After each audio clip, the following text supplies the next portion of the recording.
But mainly the goal is to teach financial freedom, personal finance to our Latinx community and POC community. I'm trying to teach, financial literacy and have them, be able to become financially stable, gain that financial freedom, and start building wealth. Running a business, it's just you committing to treating your workers, treating your tenants like human beings and doing it with compassion and not getting lost in the greed.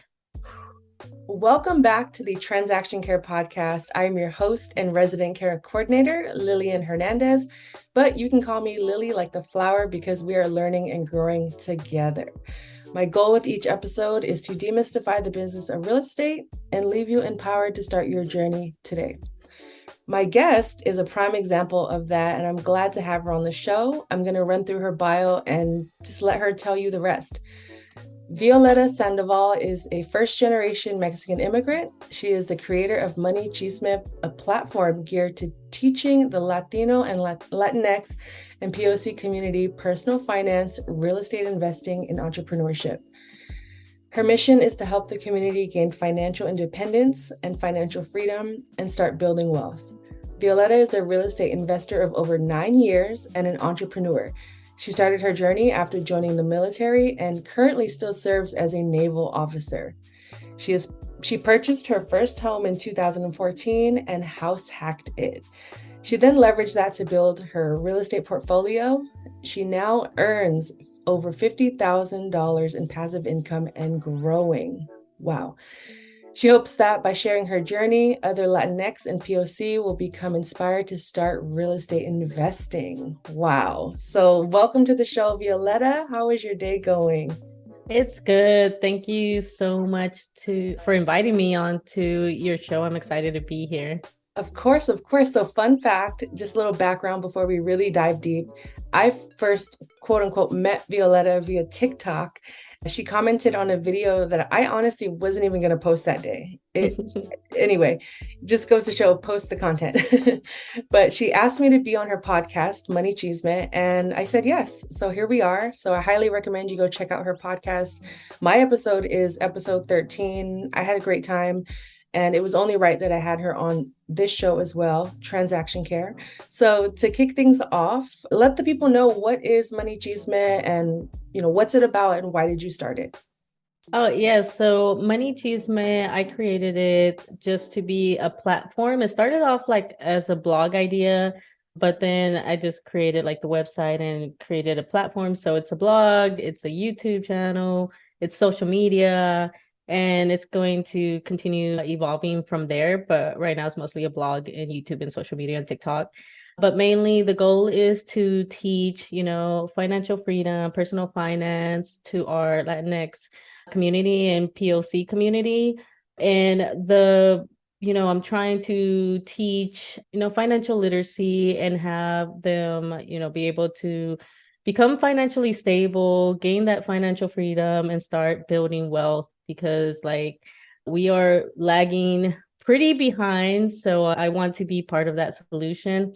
And one of the ways I am trying to, inspire our community is through real estate investing. It's one of my passions and we're lagging in that as well. And I want to start inspiring our community to start investing in real estate and get involved and get over those obstacles of maybe, there's a stigma of real estate, especially over the recent years with all the housing prices skyrocketing and the housing shortages. So it has a bad stigma, but we can do it, in the right way and build wealth and start, especially generational wealth. We are way behind in generational wealth. And so that's one of my main goals.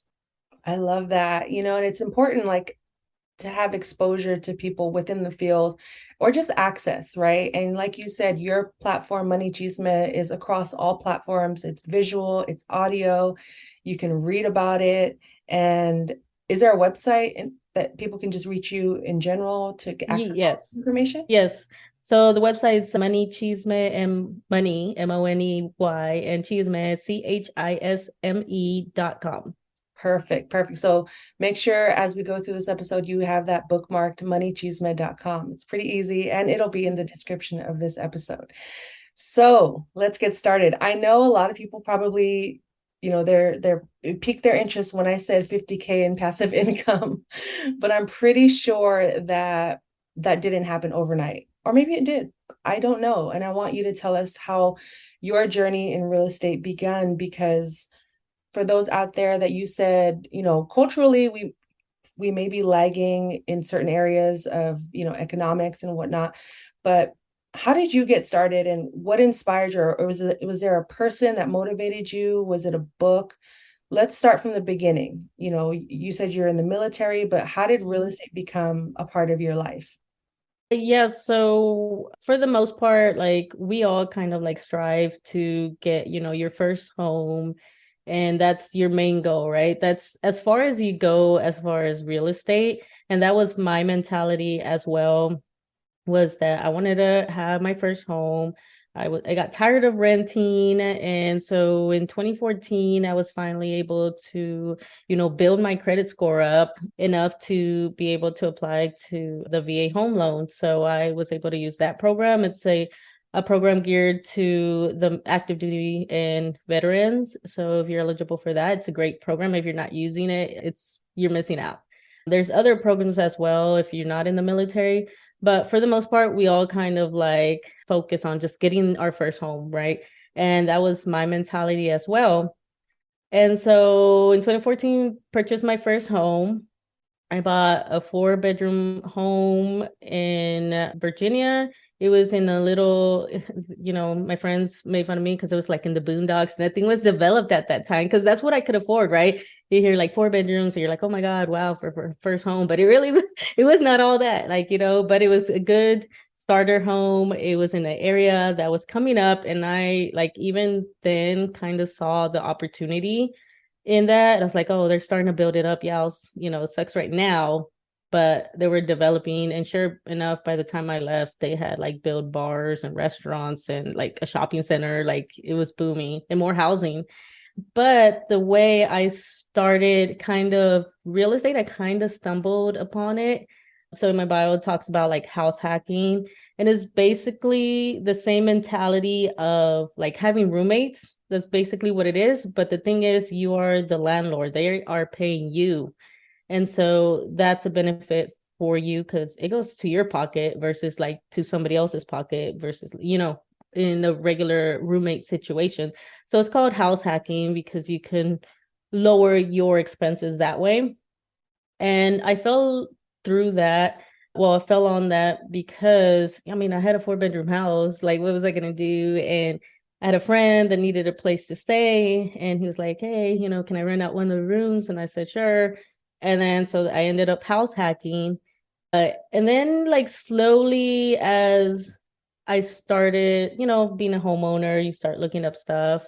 I just started reading on it. And then I met somebody that was just talking about like, oh, we could start building wealth with real estate investing through just buying houses everywhere we go. So in the military, they send us in random spots, right? You get moved about every 3 to 4 years, you're moving, you're getting sent somewhere else. So one of my mentors at that time was like, just buy a property everywhere you go, and then you can acquire, real estate and rent them out as you leave. And so that was the original plan. And he told me about the BRRRR methods, like BRRRR, probably one too many R's. But the idea with that is that you buy a property, you fix it up a little bit, then you rent it out, and then you refinance to take money out to buy another property. I started researching that, and that was my original strategy. I house hacked that house. I lived in it for like 2.5 years, I think, before I got sent to Texas. When I left, I rented it out to some of my friends. And then when they left, then continued being a rental. And then when I went to Texas, I purchased another house and I house hacked that one. So for those two first homes, that was the strategy. But then eventually I ended up switching the strategy because it was a little bit slower. So I ended up kind of seeing, what else can I do? I know about the Burr method. And then I met another friend who talked to me about duplexes. And, I knew about that. I was starting to get more an idea of different strategies because real estate is a big umbrella. There's so many ways that you can invest in real estate and a lot of strategies that you can go. And so that was another one. He talked to me about duplexes. I was like, well, I don't know where to find duplexes. And he's like, you got to go to these low income neighborhoods. That's where you could find some because these boomers are retiring and they are giving up properties. They're ready to like sell them so they can, retire, have money for retirement. And so my strategy kind of switched now to which is where I'm at now. And, when you see my social media, my YouTube and all that, I talk about a lot of investing in low income markets and neighborhoods. And so that's how it eventually evolved to switch my strategy. And then in 2020, well, I stayed in my second home for about another 2.5 years, house hacked that one. And then I also rented that one out while renting the first one out. And then I moved to California where I rented the first year because I couldn't find something that I liked. And eventually I found where I'm staying at now.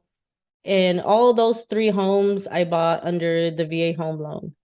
So that was awesome. And then I cashed out, refinanced my first home to purchase my first duplex.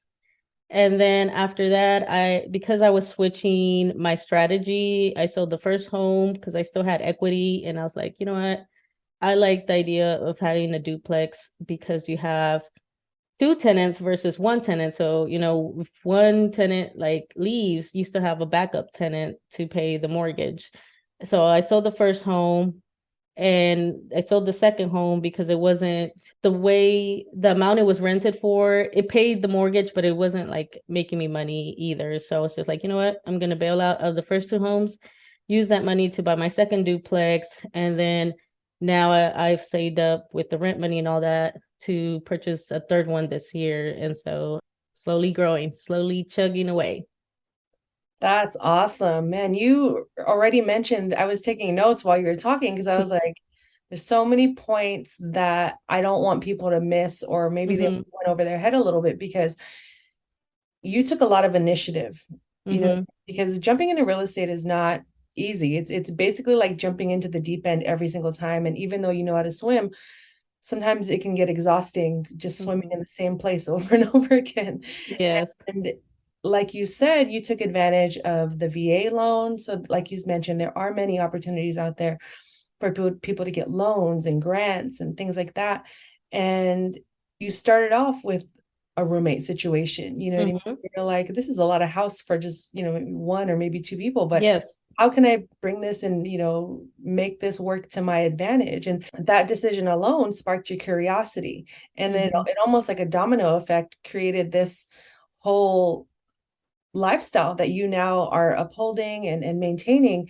But one key element you mentioned is a mentor, right? So how did you get a mentor, and are you still working with one, or coaching, therapy even? Because I really do think that having someone on your side encouraging you, or at least keeping you accountable, or just someone to be there to answer your questions, that sometimes, a lot of the times, we feel like, oh, that's a dumb question, I don't want to ask. So then we never even start, or we never even move an inch because we're afraid to look dumb, right? I'm personally not afraid to look dumb. I don't care. I'll ask all the questions because I know that's going to give me the confidence I need to move forward in life, right? Yes. So how did you find a mentor, and what are the benefits of having one, especially as a woman in real estate investing, with your own hard-earned money? Well, the way I got my first mentor per se was that he was actually my mentor for my career in the Navy, and he still is as far as the Navy side, but he actually happened to be also a real estate agent. He has his real estate license. And so in doing that, after I got my first home, which is when he became my mentor, And he started talking about, all the benefits of real estate and, what I could do, that I should be buying every duty station. And one good thing about the military that I will say is that you meet a lot of different people of different ideas. And so I met a few other ones that also ended up talking about real estate. Even now, I just today during the day, I was talking to a buddy of mine and we're like, yo, like talking real estate, and that might lead into a partnership for an investment later on in the year. So maybe I'll be talking about that later in the year, if not, if I don't do this duplex thing.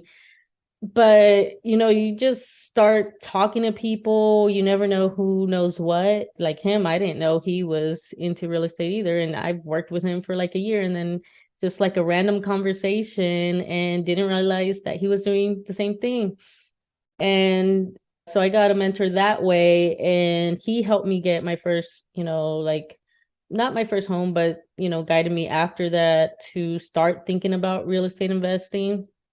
And then after that, when I started researching on my own, the person that got me into duplexes was actually in the reason I went to Texas was because I got accepted to a Navy program that basically sends you off to go to school, get your degree, and then you come back as an officer. And so he was accepted to the same program. But funny enough, I had joined a Facebook group. So that's another great way if you want to learn about anything, and especially real estate. There's a lot of real estate investment groups on Facebook. And there was one that is geared towards the military. And so I had joined there, and I had the question, I think it was about my second house and how I could, get a different, continue investing. So I asked the question. I don't even remember what the question was. And he happened to be in that group as well. And so then he messaged me on Facebook, because by then we were Facebook friends. And he's like, hey, yeah, I'm investing in duplexes over here. If you're interested in that, we could chit chat or whatever. And so I said, sure, tell me more about it. And then he actually mentored me through my first two purchases. So especially the first one, I was calling him, I was sending him pictures of everything and texting him like, hey, what do you think? What about this one and that one? He was like, nope, not that one because of this and this and that. So he has taught me a lot and has prevented me from just like jumping in, because at the beginning, you are kind of very like ambitious and like, oh yeah, I got the money, I could jump in, I could buy this property. And so you're buying, your emotions are high. So when you have a mentor, it's, one of the benefits is that they are the neutral, and, they're not invested in it. They're not emotionally invested. So they are kind of like your reality check. Like, you might not want to get into that one because of this and this and that. And I was like, well, fine. And I remember a few times I was like, damn it, like he's right. But I really wanted to like already have a property, but I waited, and luckily, it ended up working out, and I got my first property and then the second one. And I still bug him to this day about stuff of real estate investing, and I see him on the Facebook group all the time. So those were my first two mentors. And then now, because I'm trying to like evolve into, when you first get into real estate, you start small and you slowly start building up. So it becomes like a snowball effect, I would say. Start whatever, your first property, and then it starts building and building and building. So now that I am looking to, after this third one starts scaling up, I joined, well, that same Facebook group has a membership, and that's also a mentorship. You get like webinars and like people that have done like bigger investments and stuff. And then you have a weekly call with we all get assigned to like a group. They're called like squads. And so weekly, I have a group of peers that are all investing in different types of ways. Like I have one that's investing in mobile homes, another one's just investing in REITs, which is just kind of like stocks of real estate properties. So that's one way. And then the other one is like barely trying to get his first home, which I think he just got recently. So it's in different stages. but we keep each other accountable and we learn. I've learned so much. I've only been in it for like a month and a half, and I've already learned so much from it. So that's the importance of having a mentor, and no matter in what stage, because even my mentors have mentors for their stuff. And even the guy that runs this program has his own mentor because he wants to get bigger and, and of course his business grow and all that stuff. So he has a mentor. So having a mentor is very important to help you, to guide you, to keep you in check, to bounce ideas off, and also motivate you and, keep you accountable too. I have some, and they're like, every week, they're like, okay, what's your goal? Last week you said you would do this. And I was like, oh yeah, I did it and I forgot. Or like, I was supposed to call this lender and I didn't. And, they keep you accountable. Like, okay, so when do you want to buy this property by? And it's like, okay, by this time. So that helps you from preventing dragging your feet.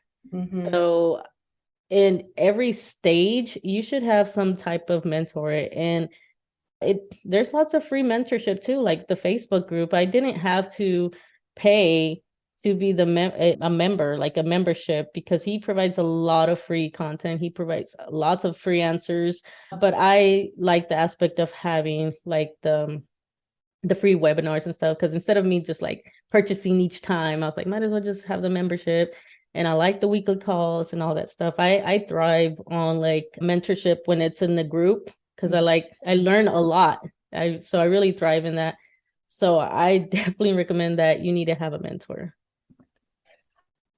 I couldn't agree more. For me, the best investment I could have made for myself was coaching, and my coach in a way is also my mentor, but there's something about having that additional accountability that you just aren't fully capable of doing alone, right?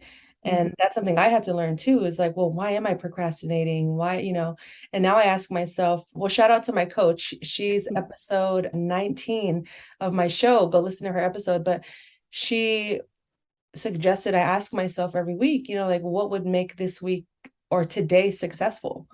And that changed my whole perspective, because now I'm like, oh, I have something not to chase after, but something to like a foundation to like keep my day in check. Because I get very distracted. I get very easily pulled away from things because I just don't feel like doing it in the moment. Or I say, oh, I'll do it tomorrow, I'll do it later, when knowing tomorrow has its own set of things to do, right?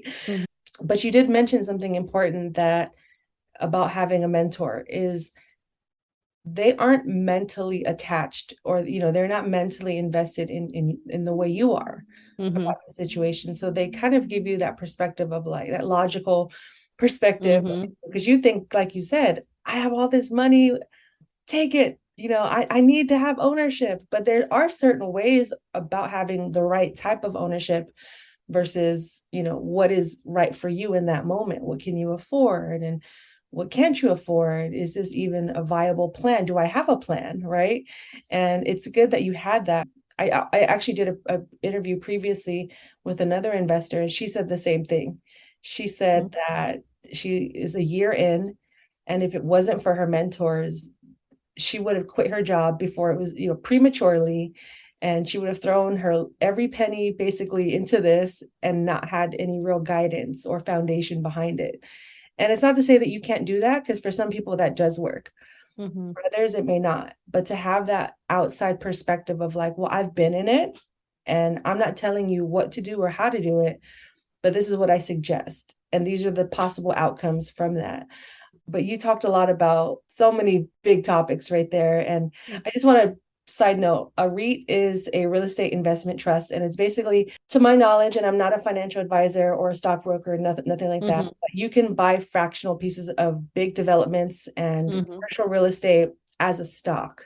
So if you don't feel like actually owning property and getting the keys, you can invest in the stock market and through buying REITs. But like I said, always do your research, always do your due diligence. But there are many ways that you can own real estate without having to physically even leave your home. Exactly. And the realm you're in, what was your money mindset? you have a podcast called MoneyChisme, so let's talk about it. Let's get into it. Who taught you how to save? Who taught you how to, all right, well, the next step, this is what I want to do with my money. Did you have to heal certain parts of you to get to that point? Or was this something ingrained in you from a young age?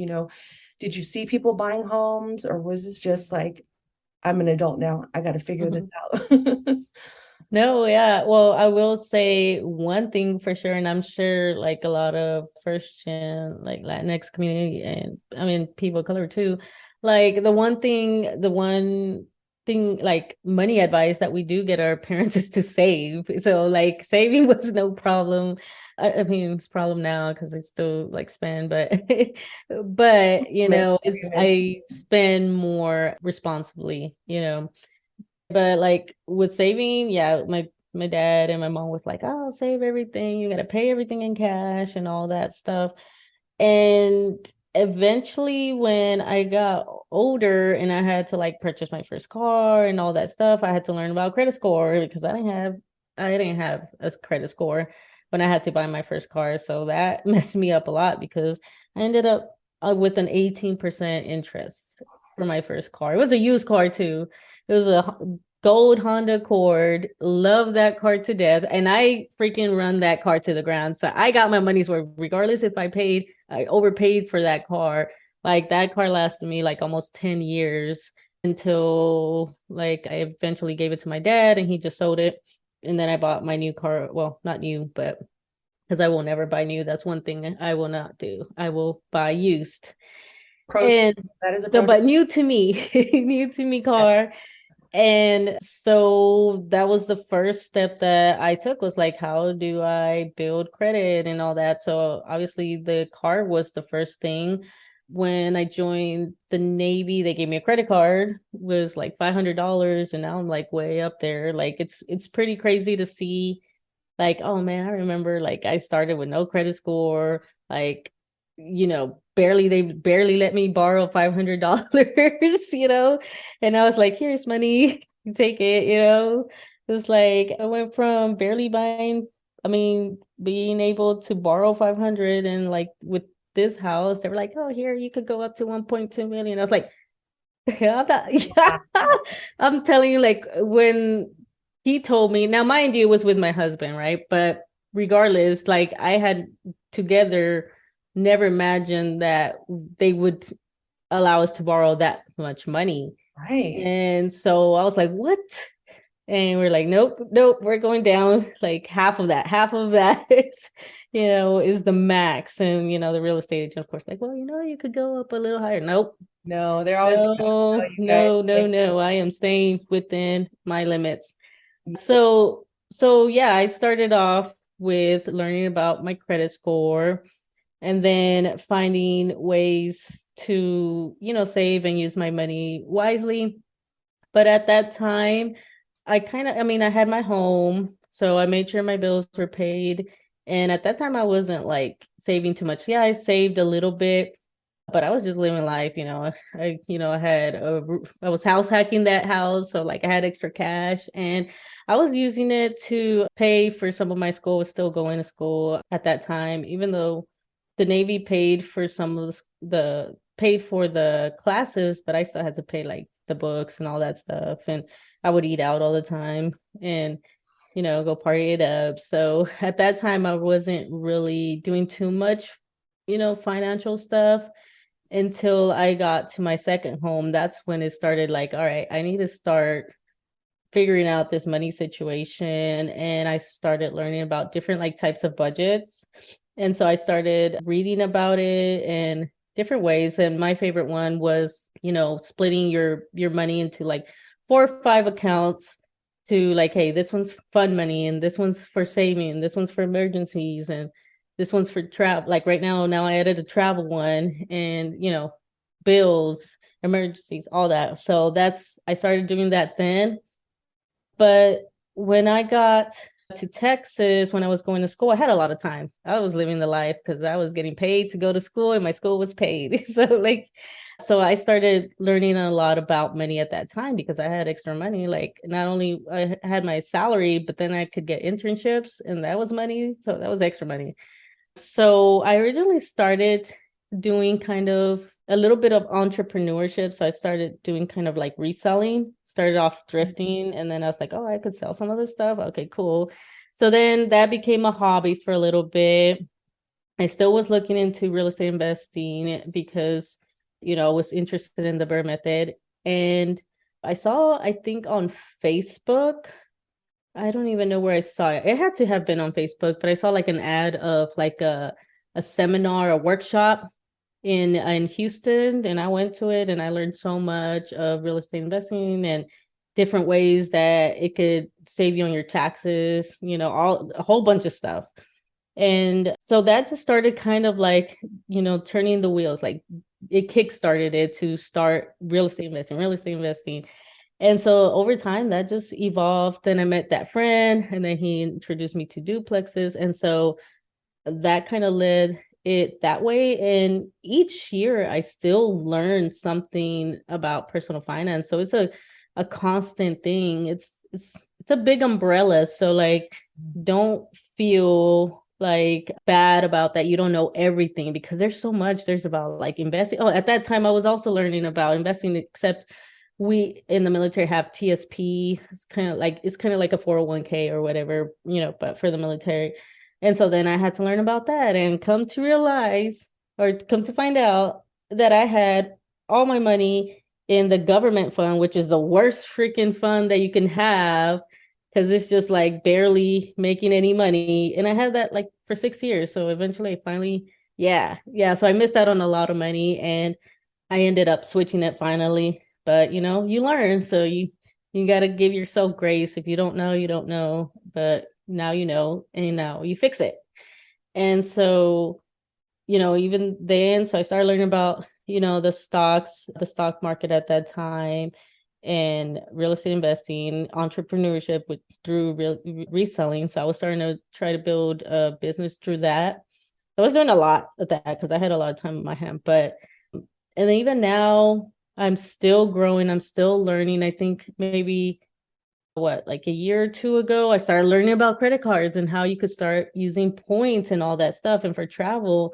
And so now I'm reaping the benefits of that. Like I've gone a few times, just, free hotels or a free flight, because of the points or whatever it may be.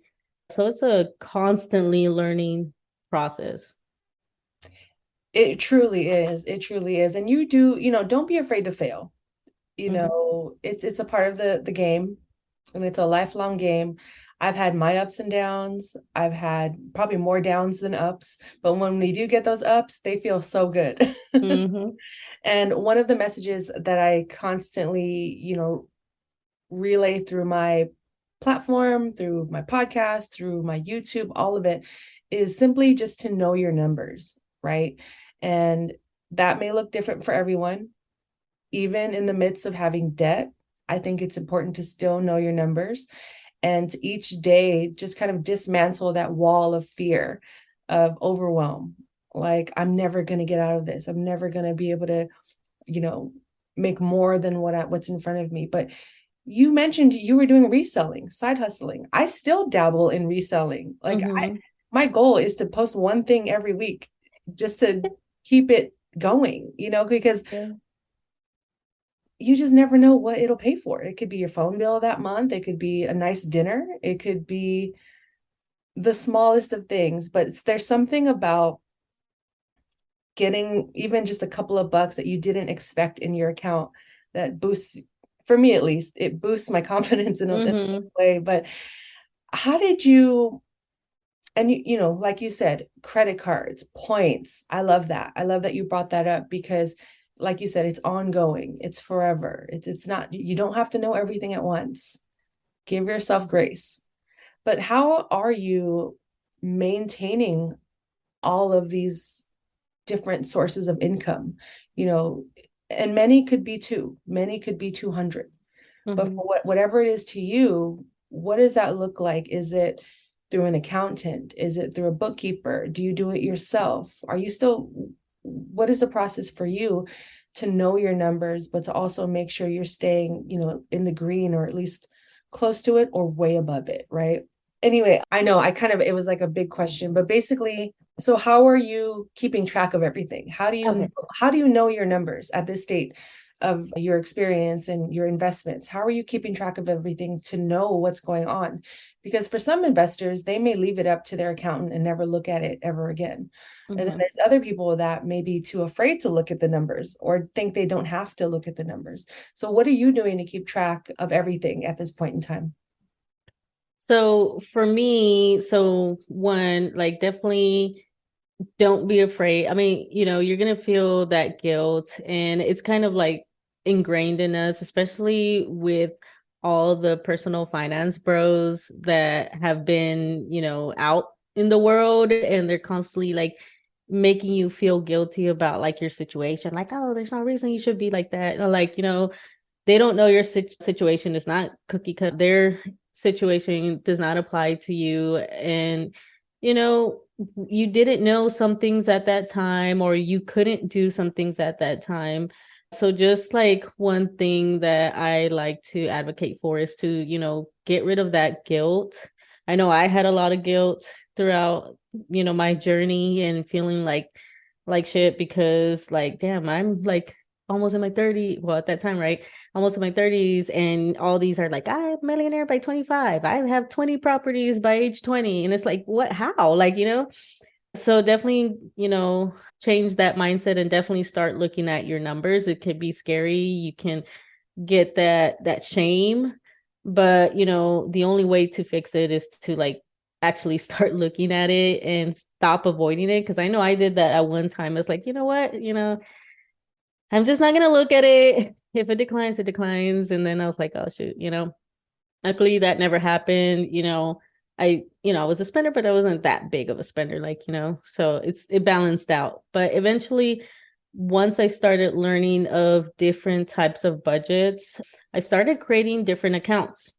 And so that's one of my things that I also like to talk about is create different accounts. So I have like a saving accounts. I think I have probably like five, six accounts at this time, several check accounts and stuff. And so I have designated accounts for certain things, my money that goes to my checking account. I pay my personal stuff. So that's where I'm funding like the stuff for MoneyChisme. I pay my own bills, like my phone and stuff like that. And that is where, the properties come out from. But I have a different savings account for that. So I'm still in the process of creating a new account for that. I didn't need to at that time because I only had one property at that time. Now I was growing. So I'm like, okay, now it's time to Mhm. create a new account specifically for just rental properties. So that's the idea of just having separate accounts for everything, and it helps me track. So my checking account, all my bills, all that. So I'm counting that money for that.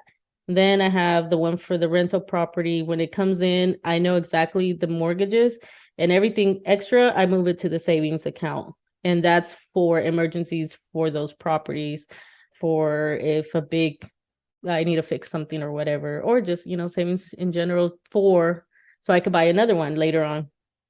And then the other bank account, that was for my reselling stuff. So that's all my stuff. I still do it. I'm still trying to get that going. I have given it to another year because of COVID. I was like, all right, COVID was hard. And then now we might be going to a recession. So like, okay, I was like, I can't get this one to get up because it's always something.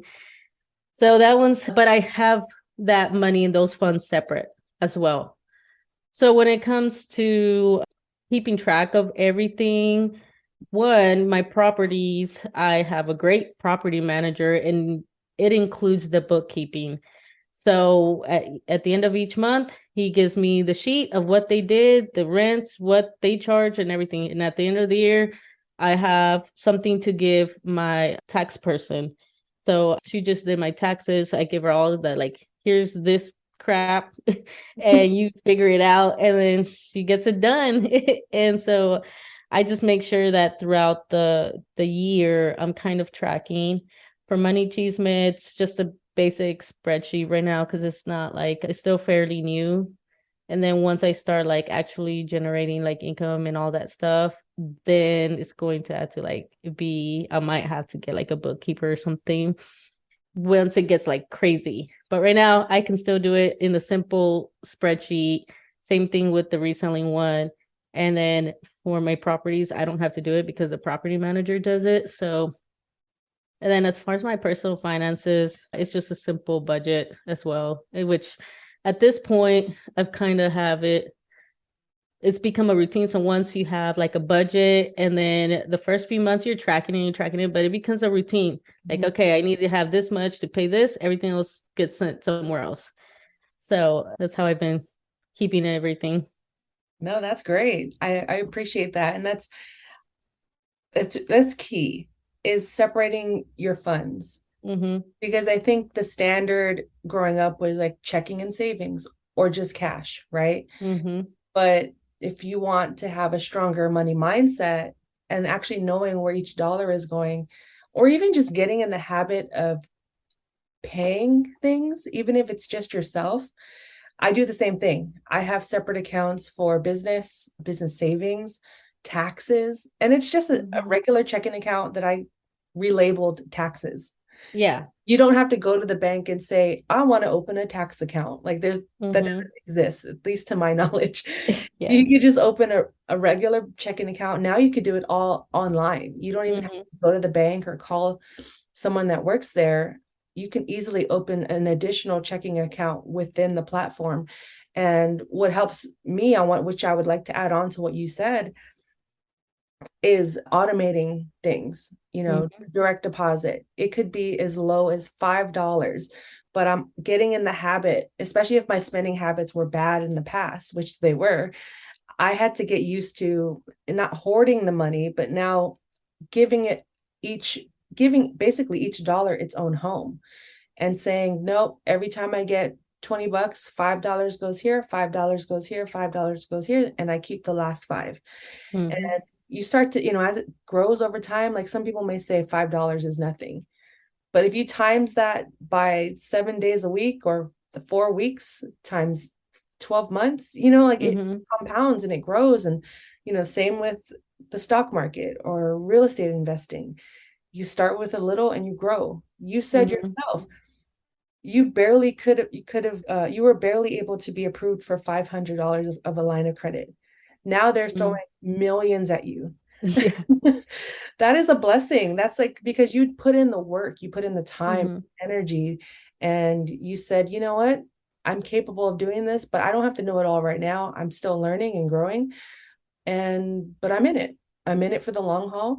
And to your surprise, you look up one day and now you qualify for $1 million. Yeah. But it's important to point out and bring back to light that you said no.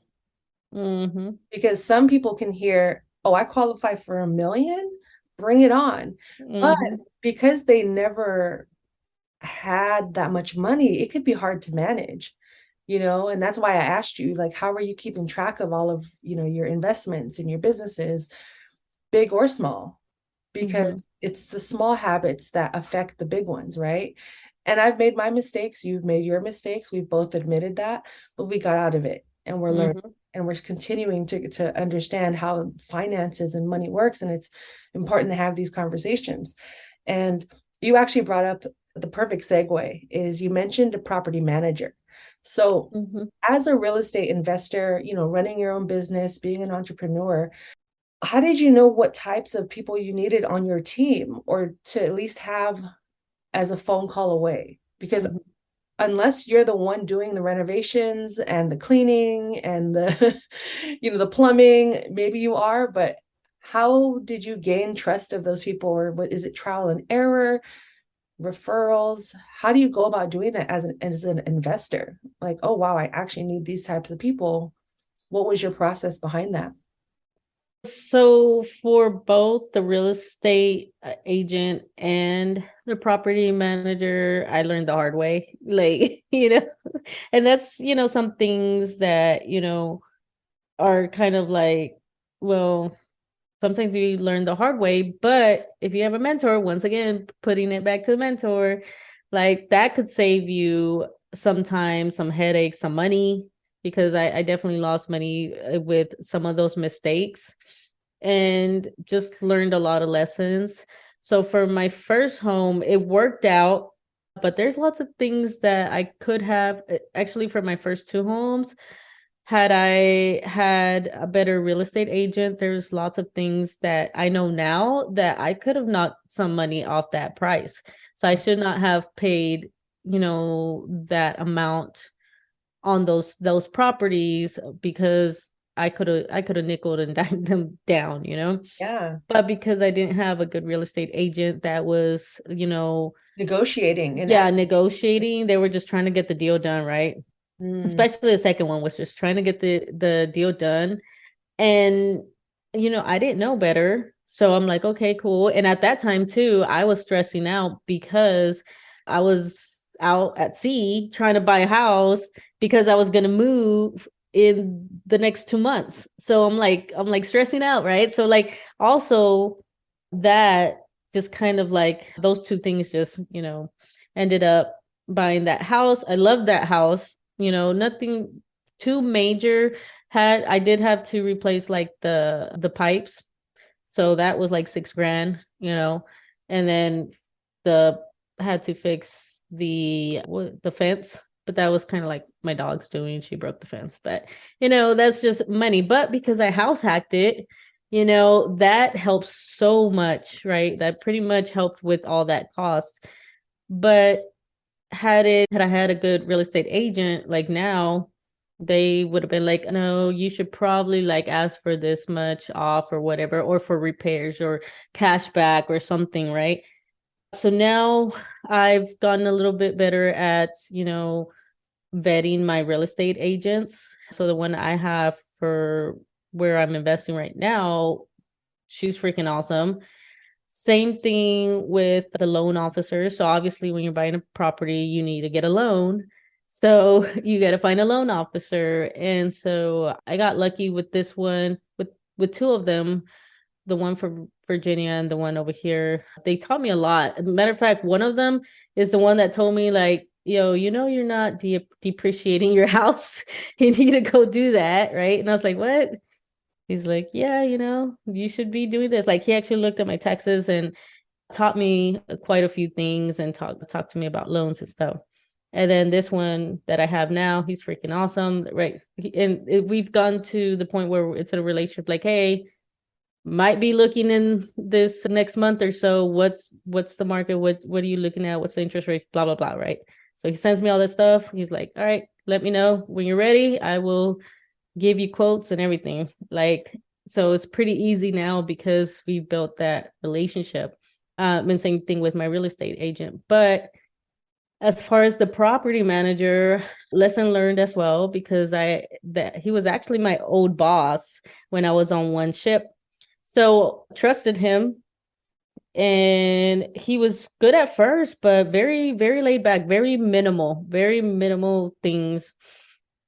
And then eventually like the tenant stopped paying and there was like problems, and he left it a mess or whatever. So that was another kind of thing that led me to selling that property, because I was like, I don't want to deal with this. And then the house sat vacant for like 4 months. Yeah. And then I tried to get another property manager. She sucked too. And then I was like, you know what? I just want to sell it. And didn't realize that when I signed it, like she gets the chance to sell it first. So that's one of the lessons learned. Sometimes when you sign these contracts especially with property managers, like they will have like a clause in there that like if you terminate with and try to sell within that year from termination, they get like first dibs to sell the house or something like that, right?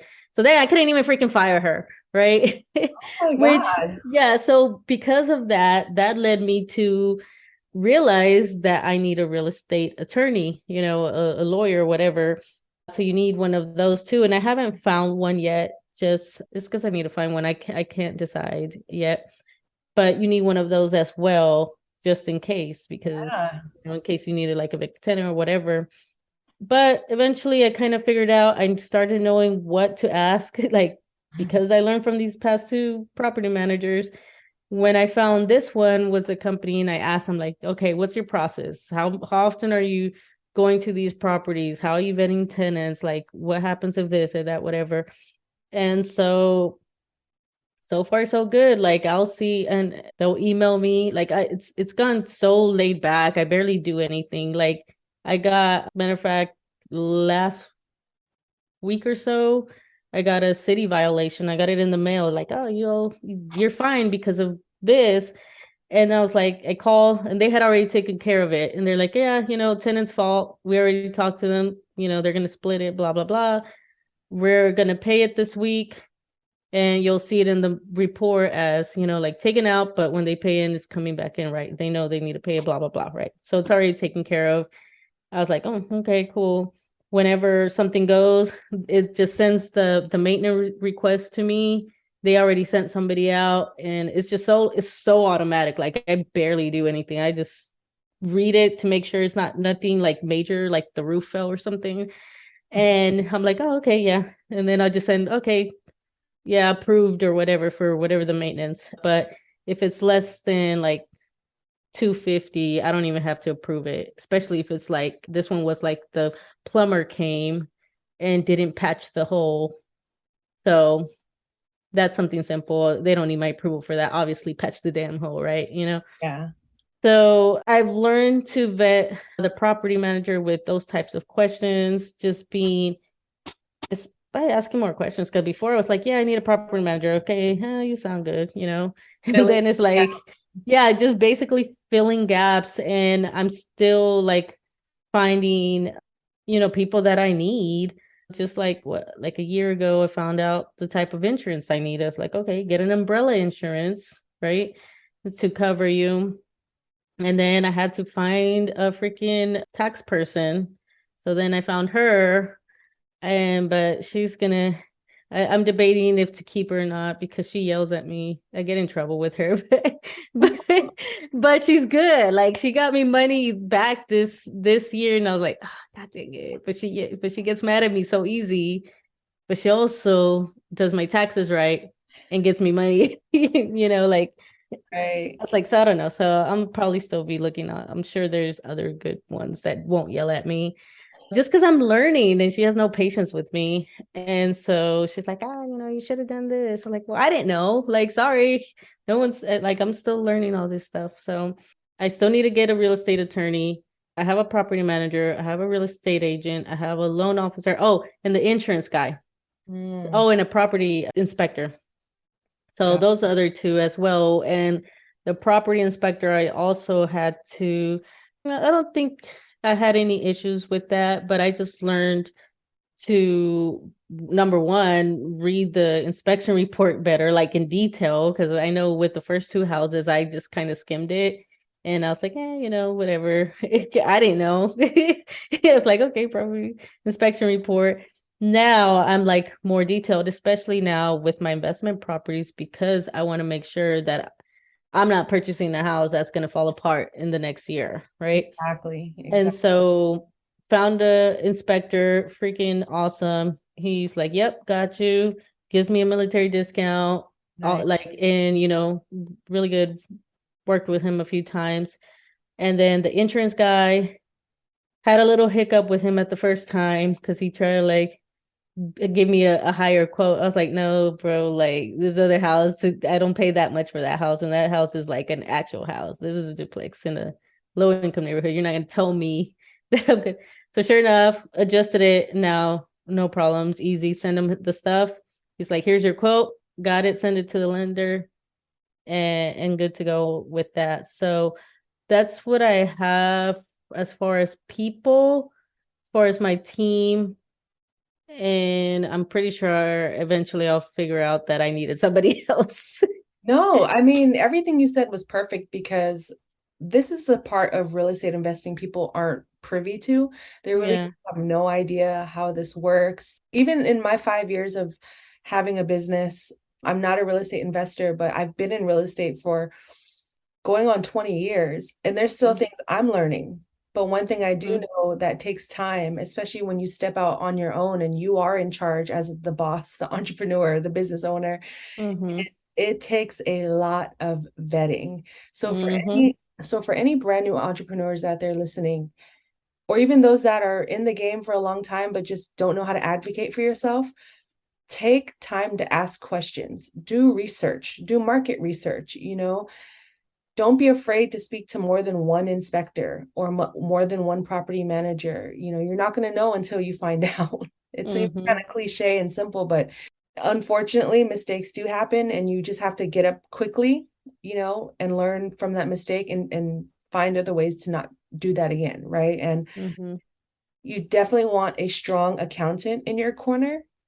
I don't suggest having one that yells at you.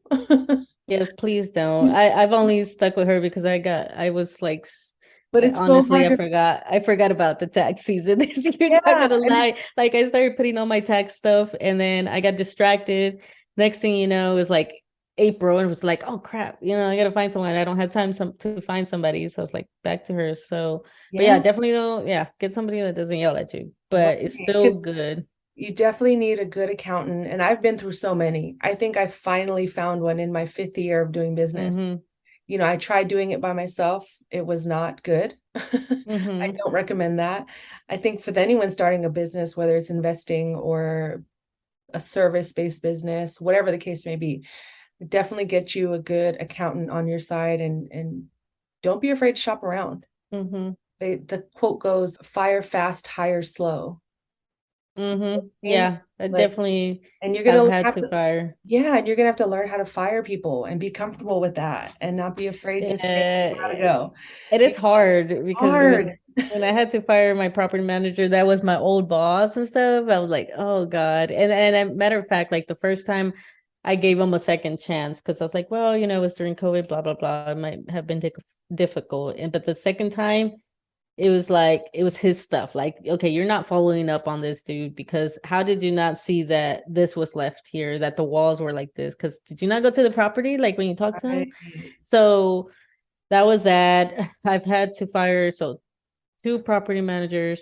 Then I fired a tax person. They ended up giving me a discount because I found out that they didn't put all my rental income, which whenever I tried to get my second property, it caused some issues. Luckily, the loan officer, already knew me and advocated for me, and we were able to work it out and still close on that property. But it definitely created a problem later on because he made a mistake. I didn't catch it either. I didn't know, that's why I pay a tax person, right? A CPA to do these things because I don't know how to do those. I will not do my taxes anymore. Taxes are way too complicated now. But it can be discouraging along the way. It's things like that where you encounter, you're at a crossroads now. Yeah. Like, oh, I'm not cut out for this.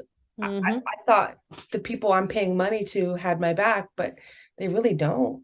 And it takes a lot of maintenance and checking in, and you don't have to know everything, but you do have to know a little bit of something. Yep. Definitely learn. I'm no accountant, but I know where all my money, every single penny is, where it's going to, where it should be going to. And if you could get me money back, oh, it's a bonus. But at the same time, I'm constantly like, well, what about this? What about this? Well, I got this through Venmo. Do I have to pay for this? And there's no such thing as a dumb question. That's what you pay them for. And even going back to bad realtors, I see that and hear about that so often. And I think I'm actually this is inspiring me to do a whole nother episode on this. And we can even do a part 2 about this, but oh yeah, that would be awesome. There are bad realtors out there. Yes. And just stay tuned for the next few episodes. This might be the next episode I put out. Because I'm fired up about this. Because oh yeah, please, like I have some bad experiences over there. I some of my family and friends, they're like, oh, I asked them, did your realtor tell you about this? Did they tell you about this? And they were like, no. And some of them have great realtors, but some of them, they're just like, oh, I don't get involved with that. I'm like, you need to get involved. I had a friend text me. She lives on the East Coast. And she was like, what do I do at closing? And I'm like, girl, what? But not gonna lie, because I had that. I was like, what do I do? Like, what is closing? But they didn't explain. It's no shame at all. But it's more like, am I on the wrong side of real estate? You know what I Yeah. mean? Like maybe I need to be like a home buying advocate or something, because Yeah. there's so many people that are left in the dark when it comes to these huge purchases. And that alone is intimidating to the point where you think like, well, that's good enough. Everyone else can handle the rest. But you Mm-hmm. don't realize a lot of these people are just money hungry. Mm-hmm. The less involved they are, the better.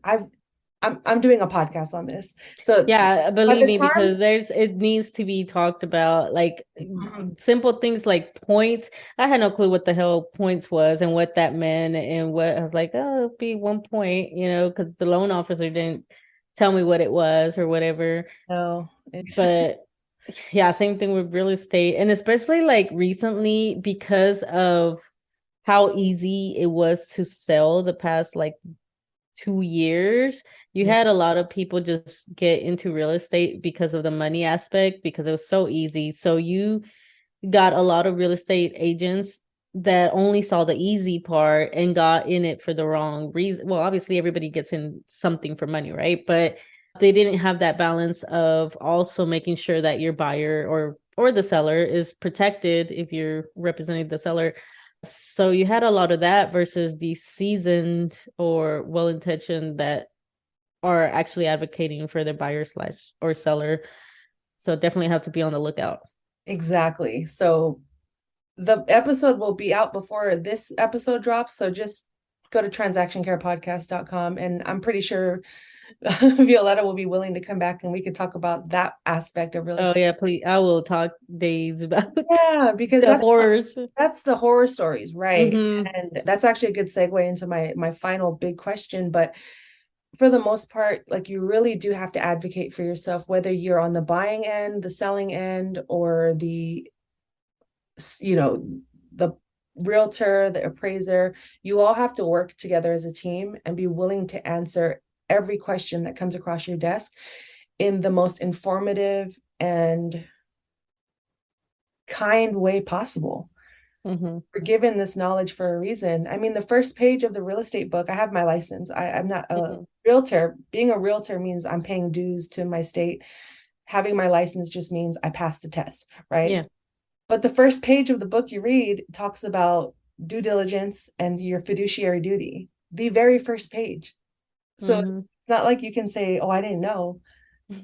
First page of the book of every book you read in real estate is just protecting your client and upholding the laws and the regulations and the compliances. But with all of that said, this has been a wonderful conversation, but there is one last question I do want to ask you. Mm-hmm. As a real estate investor, and going into morals and values, and we touch a little bit on like slumlords and things like that, Mm-hmm. and you talk about that on your podcast, Yes. MoneyChisme. Go to moneychisme.com to subscribe and listen, because she has a lot of great episodes. But in real estate, tenants have a lot of rights, if not Mm-hmm. more than the owner. But sometimes, unless the home is resold, there are instances when a tenant can stay, like rent control or the laws, or maybe they signed a contract with the owner where, Mm-hmm. the rent is stabilized. So there Mm-hmm. typically aren't many issues. But like you just mentioned, a lot of people get into real estate investing because they just see the big dollars, Mm-hmm. but they don't factor in this is a family of four living on a minimum wage income, or middle class family. But all they see is like all they're told are from these tech bros, these finance Yep. literacy gurus, right, quote unquote gurus, is like just go in, you know kick out the tenants and then charge double triple the rent, and you'll 10x your money in 6 months, right? So Yeah. they're being fed this concept or this strategy that, yeah, you can make a lot of money. And then, Mm-hmm. I don't want to knock or judge anyone's hustle, but unfortunately, there are repercussions to that. And when people complain about, oh, the neighborhood's falling apart, da da da, this or that, it's like, well, what are you doing to? I'm kind of going off on a tangent now. Mm-hmm. But what are you doing to improve that instead of just price gouging these tenants? You know what I mean? Mm-hmm. But at the same time, you got to make your money, right? Mm-hmm. You're choosing to make this your business, your livelihood. And so I understand both ends of it. but I understand that there can be somewhat of a happy medium to where they're not getting ripped off and you're not getting ripped off, right? Mm-hmm. So what my question is can you have longevity as an investor and still build a good rapport with your tenants without having to double or triple the rents, or like I said, price gouge them as their landlord? I would like to hear your thoughts on that. It's definitely, and it's one thing that started coming onto my radar, because I definitely see it in my kind of like in my research and some of the Facebook groups that I was in. The one that I'm in now, I stayed and enjoy because they really are not into just taking advantage of the tenants or being assholes or whatever. Like they're really like, yeah, you don't want to do that either. Like we're not here trying to just like nickel and dime these people. We're still making our money, but don't, don't take advantage basically. And so I see that a lot, and I feel that is one of the things that is kind of being a roadblock for a lot of people in our community because like me, I grew up and I was in a duplex myself.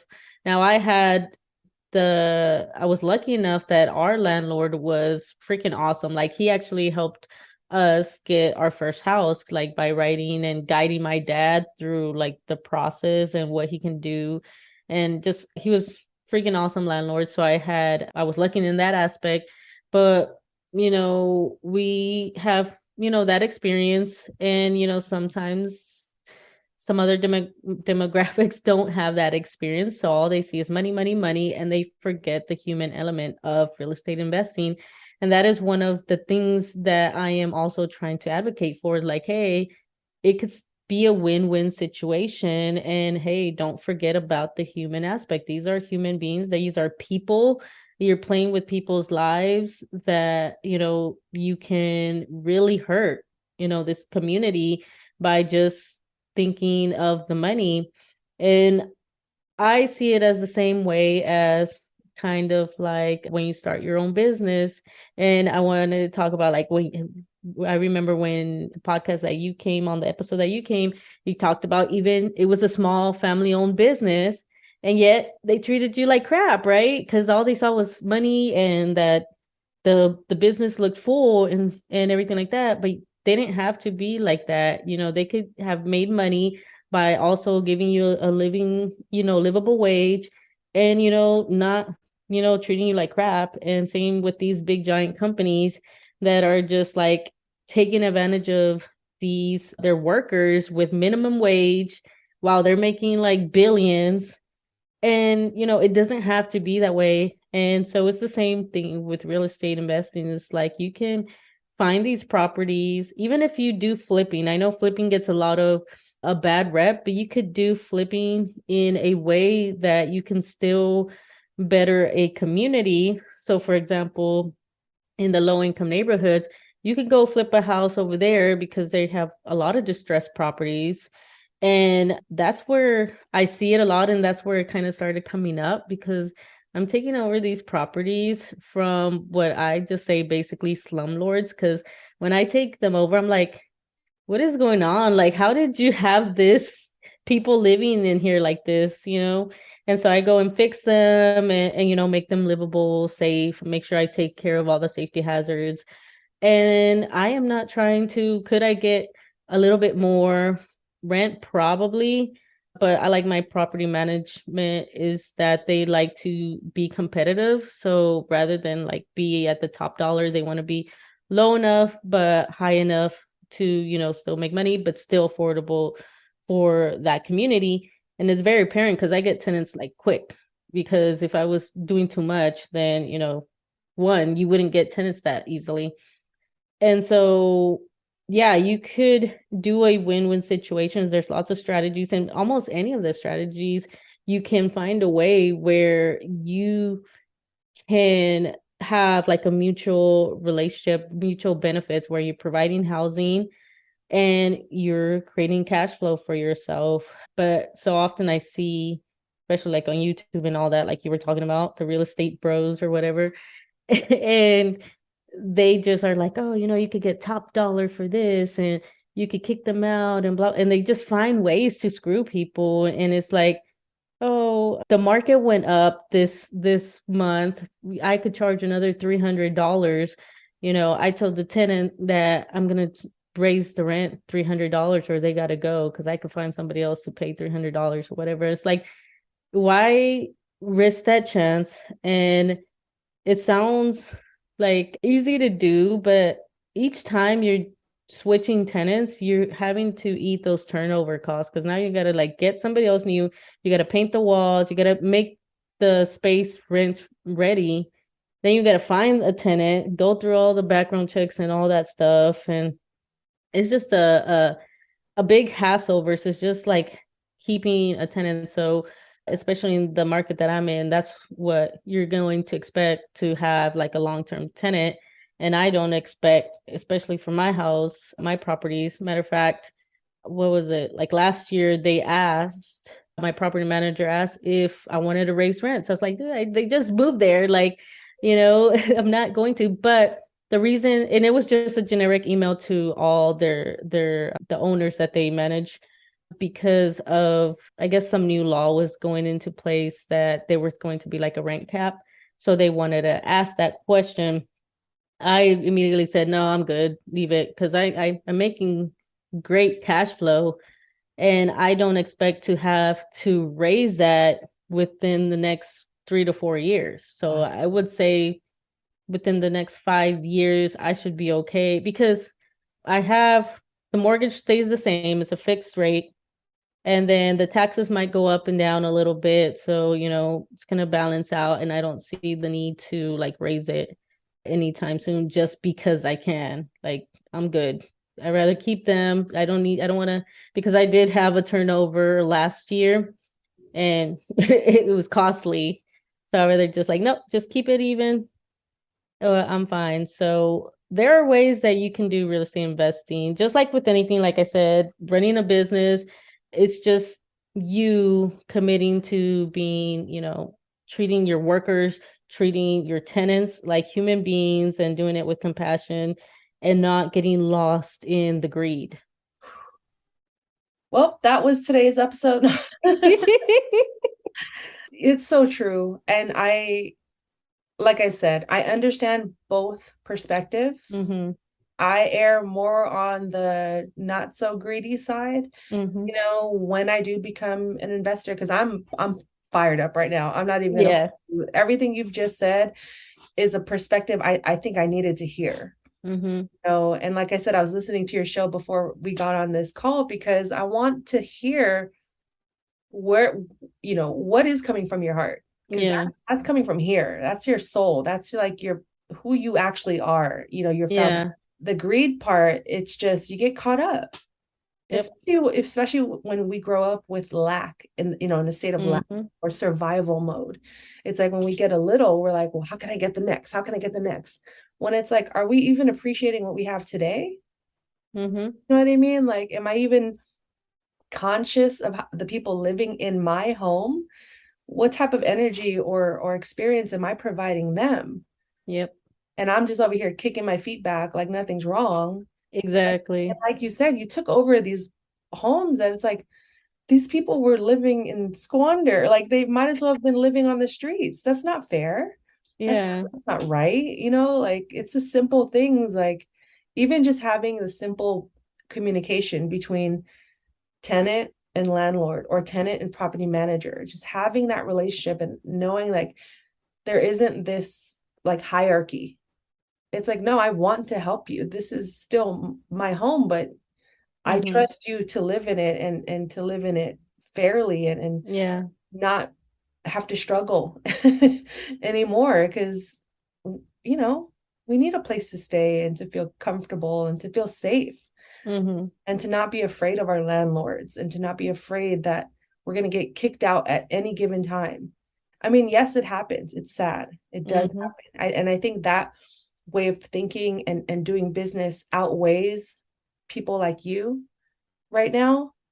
But that's why I wanted to have this conversation, is because I wanted to shine more light and highlight that you can have longevity or have a career in investing without having to constantly climb this ladder of capitalism to appear as if you've made it. Yeah. Success is what you define it to be. Success is subjective. Your definition of success or wealth is different from mine. Yep. Maybe our values line up and are aligned, but our bottom lines could be completely different. You know what I mean? And like you said, you've had plenty of opportunities to raise the rent or double, triple, which you still can. You have that power. But in the long run, that's not going to work out for you, or at least for today, right? Yeah. So thank you so much for being transparent and just sharing, like putting the real in real estate, because yeah, I like that. Putting the real, I might steal that slogan. I'm about to change the name of my show. Like everything. MoneyChisme that it says real on real estate. You know what? That could be a segment, for you to do the real on real estate, and then, yep, behind the scenes. All right, I'm writing that down. Wheels are turning. Wheels are turning. Yeah, let's both use it. Who cares? Yeah. So with all of that said, you have given us so many gems, so many keys. I actually don't want to stop talking, but we have to. I said it's only going to be an hour. I think we're on like hour 7. But you've given us so many keys, and I like to wrap up the show with my guests just sharing with the audience, like, then I'll give you a little bit of a foundation to lead off of. But if I'm coming into investing, my mind is right, my money is right, but I still need a little bit more encouragement. What is something that you would tell me as an investor, a brand new investor coming into this game, to just get started? So my number one thing that I would say is if you already got like your mindset right, and you have like money or a way to fund a real estate investment, is to take the time. Like, don't just jump in, because it's pretty easy. You're like, oh, I'm ready to go. You're motivated or whatever. And there goes that emotional aspect again, right? You're ambitious, you're ready to go. And you can get blinded by that emotion. But you have to take the time to research and find a strategy, because like I said, real estate, there's so many ways you can invest in real estate. And depending which route you want to go, that might fit, to your situation. Research that strategy and get to know that strategy, but only pick one, because I see it, and I almost did it to where I was like, oh, I want to do this, I want to do that. Oh, maybe I should do that. And I still find myself doing that, and I'm like, I gotta, no, I'm not there yet. Like, let me like slow and steady, So pick a strategy that, fits your, what you're trying to accomplish, learn about it, create your plan. So make an actual plan. What is it that you want to accomplish? Do you want to do this for the next 3-5 years? Do you want to, so for mine, for example, I said, I want to, first, my first initial one was the BRRRR strategy, right? The BRRRR method. And so I was doing that. All right, I'm going to buy a house everywhere I go and then rent it out as I leave, right? But I switched that mentality, one, because I kind of felt bad, having, the whole, oh, you're taking up houses and stuff like that, right? So I'm like, I don't know if I want to do that. Plus, I learned about the duplex in the low-income neighborhoods, and I like that strategy better. I felt better about it, it's easier for me. And so that is the stage I'm in right now, where I'm focusing duplexes in low-income neighborhoods. So that's my strategy. I'm not going anywhere else. I'm not going to worry about Airbnbs. I'm not going to go try to flip a house, although I almost tried. And I was like, I think I'm ready. And then I was like, no, you know what? I'm not there yet. Like, calm down. Let me get, become an expert in the low-income neighborhoods, duplexes, whatever, and stay in that lane for maybe 1 or 2, maybe 3 investments, and then start branching out. but also have your plan. So mine is I'm going to buy at least one duplex per year, up to 5 years. And then in the 5th year is when I'm going to branch out to something else, whether it's Airbnb or maybe scaling up to more like a small apartment buildings or something like that. But I am not moving anywhere else. If an opportunity comes in and it might sound like it might be doable, maybe, but for the most part, I'm sticking to this. This is my strategy for the next, 3-5 years. And that's it, because I see people, they try to do it all, or they pick the wrong strategy. They think they want to flip homes and they've never done anything in real estate investing or whatever. And they don't realize what goes into like the contracts, the timelines, the money, the funding, the like market. If you don't get that house done, the market was hot like a little bit ago. Few months later, matter of fact, when I sold my home, the first home that I had, I sold it. When did I sell it? 2021, 2022? No, 2022. I sold it last year. I hit barely that freaking line of when you were getting top dollar for your house, because that following month or following 2 months, they started going down.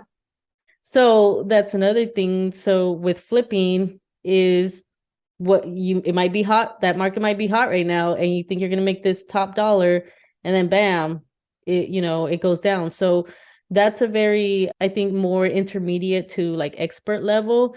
And then you're trying to go in it as a beginner, like you could set yourself up for failure. And that's where you hear the horror stories of like, oh my God, this person, and they lost all their money. Like, I don't want to get to do it.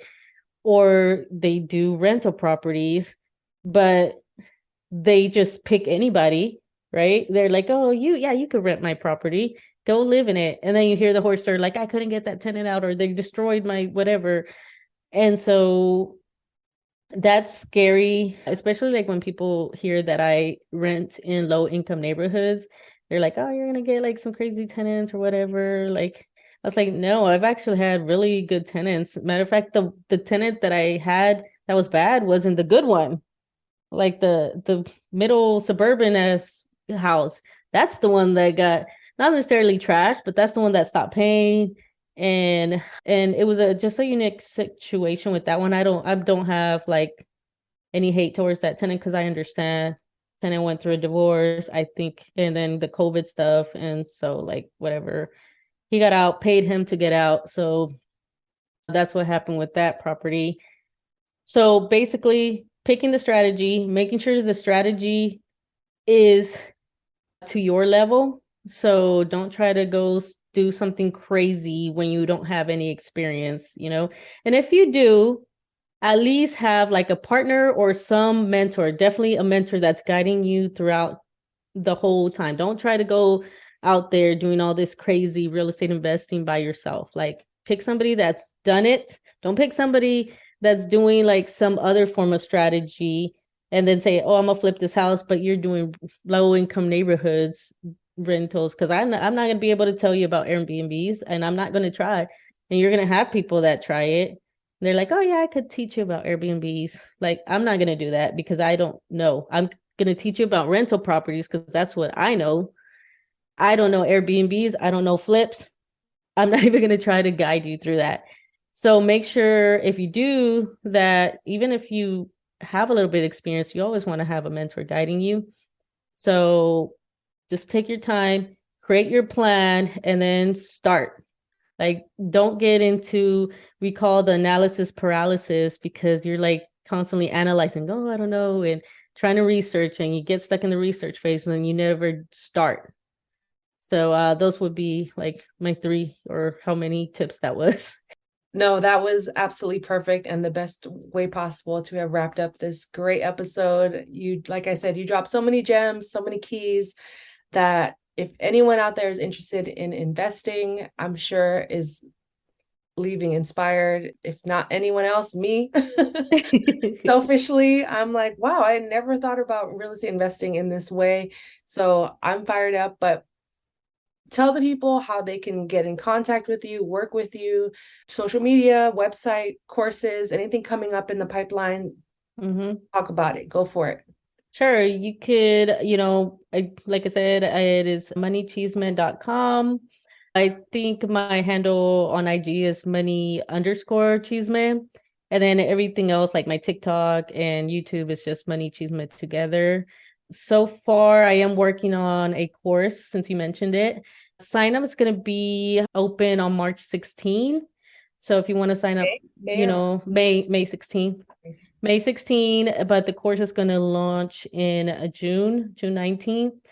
And it's basically going to be like real estate basics. And we're going to go and create your real estate investing strategy. So creating your plan, getting to know the basics of real estate investing, the types of strategies, and we're going to go through analyzing properties and all that. So that course is going to give you the foundation so you could be on your way and get started because you're going to have your plan, you're going to know the basics, you're going to know how to analyze and get started hunting for these properties that you can invest in. So that will be like I said, the sign up launch, the pre-launch will be May 16. The actual start of the course is June 19th. It is going to be a self-paced course for this round, but it is kind of guided through me. So I will be guiding you and have like a call or so, whatever. So, but more information on that on my Instagram. So if you're not signed up for my emails, sign up through my Instagram, and more information will be coming out. Obviously, do coaching as well, so if you're interested in that, just hit me up on Instagram or through my email or through the website, and you can find me that way. And then other than that, just find me on YouTube, TikTok, Instagram. Perfect. Twitter sometimes in a blue moon when I remember I have a Twitter. Well, thank you so much, Violeta. This has been a great episode, and I know you will be back because there are so many things to talk about, and just to even follow your progress and how things are going and transitions and pivots and whatnot. So thank you again for being on the show. I'm glad we reconnected and I was able to get you on here, and thank you for allowing me to be on your show as well. It was my very first interview on a podcast, so you helped to kind of break the ice with that one, so I appreciate you for that. But all the information to reach her will be in the description below, as well as on my website, transactioncarepodcast.com. So if you want to reach out to Violeta or get in contact with her, all of her information will be in the description of this podcast. So it will be nice and easy for you guys to get connected and take her course. By the time this episode goes live, her courses should be live, or pre-sign up should be just about closing, but either way, the information is there. I'm pumped. I'm fired up. But until the next episode, my name is Lillian Hernandez, aka Lily like the flower, and this has been another episode of Transaction Care, the podcast. I'm giving you the keys. There are no gatekeepers here. Care for yourself, care for your wealth. Your time is worth it. Let's coordinate. Talk soon.